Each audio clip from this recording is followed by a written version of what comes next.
দেখো আজকের পেয়ারার চাট বানাবো আর একটা গাজর কেটে নিয়েছি।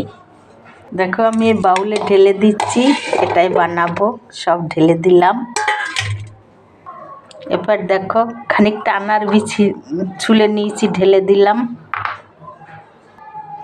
এবার দেখো খানিকটা বিট নুন দিয়ে দিলাম। এরপর দিয়ে দেবো খানিকটা চাট মশলা। এরপর দেখো একটুখানি চিলি ফ্লেক্স দিয়ে দিলাম আর দিয়ে দেব মধু, 1 চামচের মতন এতে মধু দিয়ে দেব। এই দেখো, এবার এটা সুন্দর করে মেখে নেব। পেয়ারার চাট তৈরি হয়ে যাবে। এখন খুব মার্কেটে পেয়ারা আসতে আছে। এই দেখো সুন্দর করে মেখে নাও। দেখো সব কিছু দিয়েছি। এবার একটু ধনে জিরা গুঁড়ো করে ওটা দিয়ে দিলাম।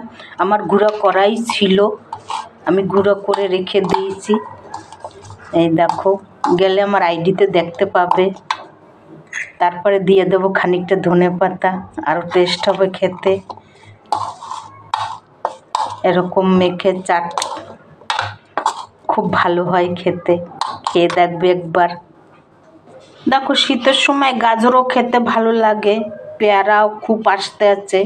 উপরে থেকে আর একটু আনার দানা দিয়ে দিলাম। এই দেখো, এবার সুন্দর করে বসে খেতে থাকো রোদ্দুরে বসে। আবার একটু ধনে পাতা দিয়ে দিলাম। এই দেখো খেতে খুব ভালো লাগবে রোদ্দুরে বসে বসে।